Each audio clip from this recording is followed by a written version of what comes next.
20 denarii. That is what a gladiator school was paid to rent a fighter out for an afternoon.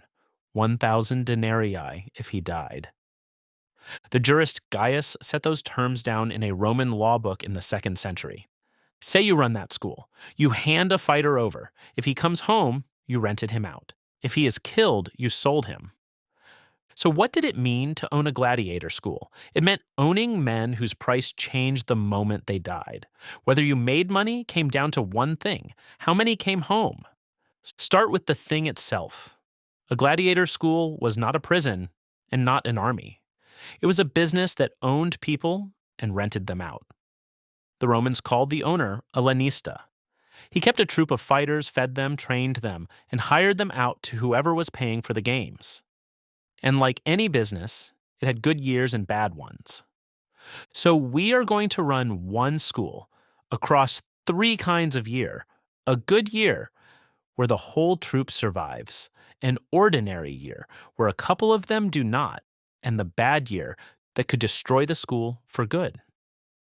Real numbers on all 3 from the sources that survive. The man paying for the games was the sponsor. He wanted a crowd and votes and a name for generosity. He did not own the fighters, he borrowed them for a day. One thing to settle before the numbers: almost everything solid we know about this money comes from a narrow window. That window is the High Roman Empire, and mostly the 2nd century after Christ. That is where the contracts and the price laws survive. So treat this as the economics of a gladiator school at its peak. It does not describe every century Rome ran the games. And the money was counted in 2 coins. A denarius was silver, and 4 sesterces made 1 denarius. Hold on to that, because the sources switch between the 2. Why did the owner care so much whether a fighter lived? Because a trained gladiator was not cheap labor. He was expensive capital, built slowly and at real cost. A gladiator did not arrive ready to fight. He started as a slave, a prisoner, or a volunteer, and then took months of work to become someone worth watching. Trainers, food, weapons, and a doctor to keep him whole. All of that was sunk into him before he earned you a single coin. Go back to Gaius and his law book. He gives a worked example of a contract. You hand your gladiators to a sponsor for the games. For every man who comes back unharmed, you are paid 20 denarii. That is the rental. For every man killed or crippled, you are paid 1,000. Then Gaius draws the legal line that makes the whole trade work. If the fighter comes back, the deal was a rental. If he dies, the deal was a sale. Alive, you borrowed him. Dead, you bought him at full price. That full price was around 1,000 denarii, 50 times the rental. We cannot turn that into modern money with any honesty. Too much has changed in 2,000 years, but we can measure it against Rome's own wages. A soldier in the legions earned 300 denarii a year, so the death of one fighter cost the sponsor more than 3 years of a soldier's pay. And a second document agrees. In the year 177, the emperors passed a law to cap what gladiators could cost. It was carved onto a bronze tablet. That law priced a first-rate fighter at between 3,000 and 5,000 sesterces, with a hard ceiling of 12,000. 1,000 denarii is 4,000 sesterces. The law and the law book land on the same figure. A good fighter was worth a few thousand sesterces, and killing him destroyed every sesterce of it. So how often did a fighter actually die? Less often than the films suggest. The historian Georges Ville went through the recorded fights of the 1st century and counted the dead. He found 19 deaths in 100 bouts. Each bout has 2 fighters. That works out to about 1 man in 10 dying in any given match. 9 in 10 walked out. That one figure is why the games could run at all. If every fight ended in a killing, no owner could hold a troop together, and no sponsor could cover the losses. Death was the exception. And it was priced as one. There is a limit to what the records show, though, and it is worth saying plainly. We are reading gravestones and contracts. Nobody kept attendance sheets, so treat a fighter's working life as a rough range. From the epitaphs, a gladiator seems to have fought 2 or 3 times a year. Few lived past about 10 bouts. A man who survived 3 years might be handed a wooden sword and set free. And one detail shows the owner's hand on that death rate. He spent money to push it down. The fighters were fed a heavy diet of barley and beans. The Roman naturalist Pliny mocked them for it and called them barley eaters. It was not neglect. That diet packed on a layer of fat. It was thick enough to take a shallow cut without reaching anything that would kill a man. The bones dug out of a gladiator graveyard at Ephesus show the same thing. Plant-heavy diets, wounds that had healed over.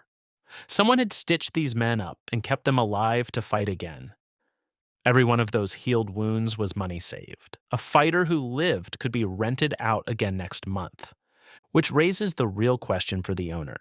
Could you run this as a business across a whole year and still come out ahead? Working out what things actually cost in the money of the time is the whole point of this channel. If that is your kind of question, subscribe. Now put it together as a business, 1 year at a time. The exact size of a troop is not written down anywhere, so let me build a model rather than pretend a document hands me one. Take a small school of 10 trained fighters, each worth about 1,000 denarii. That is 10,000 denarii of capital standing in the yard. In a good year, the bookings come in and the fighters come home. Rent each man out 3 times across the season at 20 denarii a time, and each one brings back 60 denarii. Across 10 fighters, that is 600 denarii for the year. 600 denarii on 10,000 denarii of capital is a thin return, only a few coins in the 100, but nobody died. The 10 trained men are all still standing. They are worth as much as they were in spring. And the best of them are worth more because a crowd remembers a winner and pays to see him again. The value was never really in the rent, it was in the roster staying alive. And in a good year, that roster quietly gained value. A fighter who won a few times became a name. A name could be rented at a higher rate or sold on for far more than he had cost. That is where the money in a gladiator school really lived. Trained men slowly becoming worth more than the owner paid for them. An ordinary year is not so clean. Run 10 fighters through a full season of bouts, and at Ville's rate of 1 in 10, you should expect to bury 2 or 3 of them. Say 2. On cash, you are covered. Each dead man counts as a sale, so the sponsors owe you his full value. 2 deaths, 2,000 denarii paid in. But the money could not buy back what mattered. You started the year with 10 trained men. Now you have 8, plus 2 raw recruits who cannot fight yet. The 2,000 denarii is the price of the men you lost. It is not the price of replacing them. A recruit eats and trains for months before he earns a single booking, and at 1 in 10 he might die before he ever turns a profit. The books balance. The troop is quietly weaker than it was, and this is the ordinary year, the one that goes to plan. 2 men gone, 2 recruits who will eat a year of food before they earn anything, a roster that has to keep fighting while it rebuilds. Nobody is ruined. But the school is running hard just to stand still. Then comes the year that ends a school. A sponsor wants a spectacle, so he pays for a show billed as a fight with no mercy allowed. Or the mood of the crowd simply hardens, and the sponsors stop granting the pardons that used to send beaten men home. Either way, the death rate jumps. In the later empire, Ville reckons a beaten fighter faced something like 1 chance in 3. Sometimes 1 in 2. That shift is what turns a bad afternoon into a ruined business.